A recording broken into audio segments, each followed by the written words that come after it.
สบายดีจ้าสวัสดีจ้าสวัสดีจ้าวันนี้จะมาขอแกบที่บ้านบ่าวโอเล่นะฮะขอพี่ฝุ่น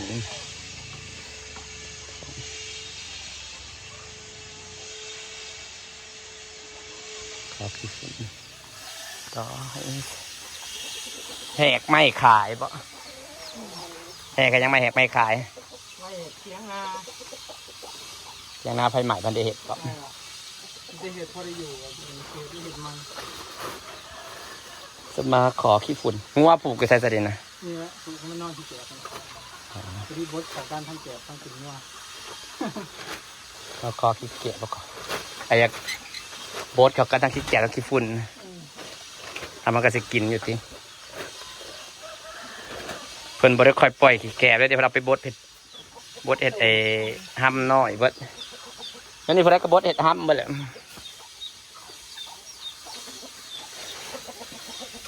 ตักขี้แก่ก่อนนะคะ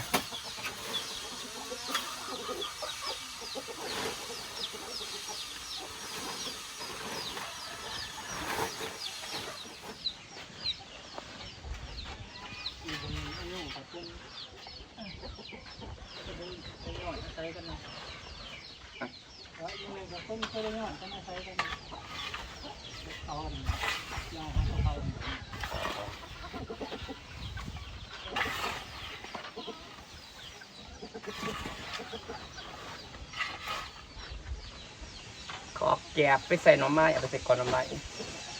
นั่นออกผมว่ามันยังง่องปะหน่อไม้คิดตุ้งผมกับเก่าไก่สาบหอมแน่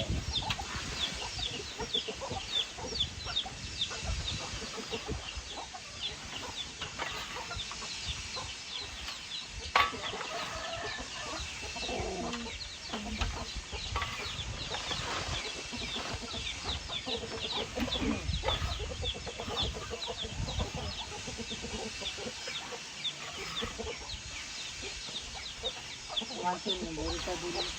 มันจะให้ปะบ่นอนอย่างเดียวจ้า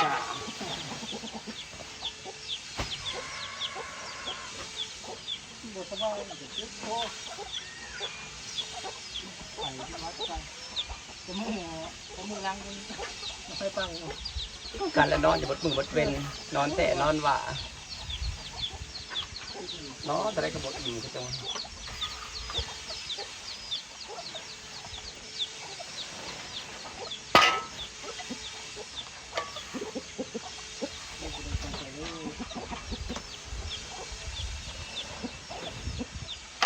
ห่อนเยอะมากเนาะก็ดีสบายเพราะว่านี่เป็นที่ลมล้มได้ผัดห่อน9 โมง 10 โมงมาห่อนทำมาพนาวที่น้าจะมีน้ำข้นมีคนที่ข้าว3 4 0น้ำจะไม่ต้องขนน้ำปกติ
ขโมยฝุ่น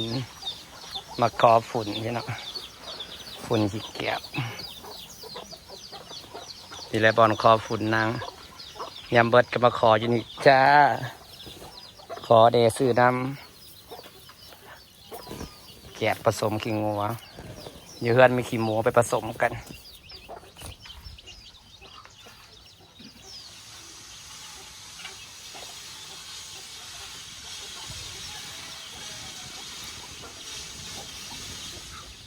มาแก่ฝุ่นไปใส่ผักจ้าขายดอกมาแก่อยู่นี่มีคนหยกให้ ตาไก่พร้อมหยกให้พร้อมมาขอแถมยังไส้อีกนะฝุ่นงามนะฝุ่นมันลายอยู่เนาะฝุ่นลายก็แก็บ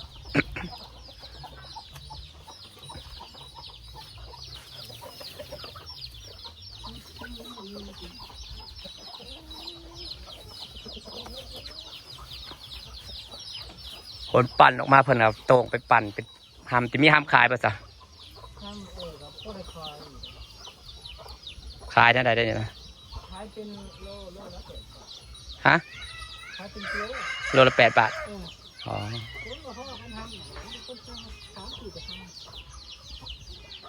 เกือบป่า เอาของมา4บอกมาทำ4จะทำ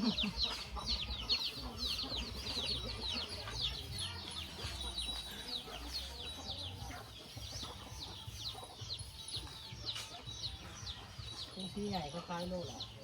10 บาท จากเตโลละ10ประจักษ์ของสีใหญ่โลละ10 บาท ที่ใหญ่โล10 บาททำมันก็ไม่ได้อ่อนอยู่จะร้อยก็ได้ดอก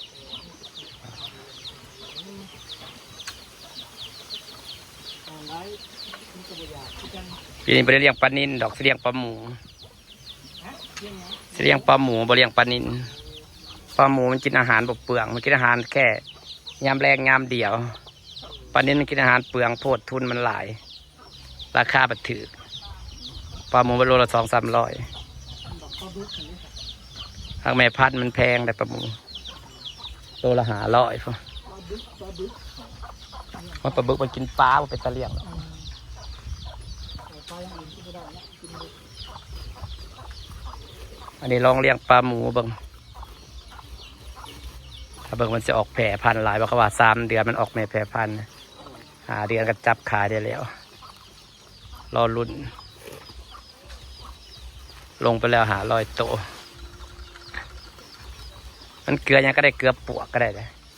เวลามีปลาหมุกปลาหนาวปลายังเอามาซับๆแบบโยนให้มันก็กินเบิด มันเบื่ออาหารปลาเนี่ย มันกินบ่เปลืองพร้อม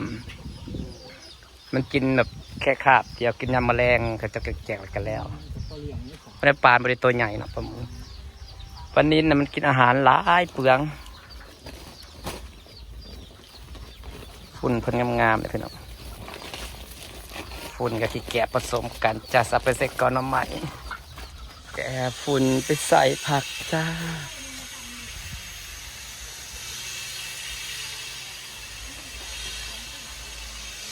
อย่างรสจนอ่อน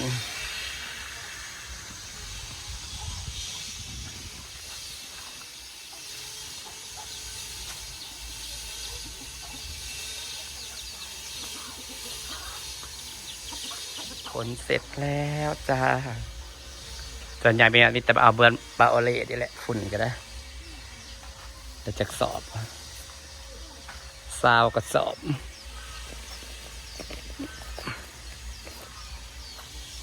วานนี่ครับก็เอาฝุ่นสั่งขี้หมูมาเมื่อก่อนนะกระซาวสอบอดีตซาวสอบซ้ำสีใส่จ่าซ้ำสีงามบัดนี้ต้นไม้สวยๆงามๆไปเลยจ้า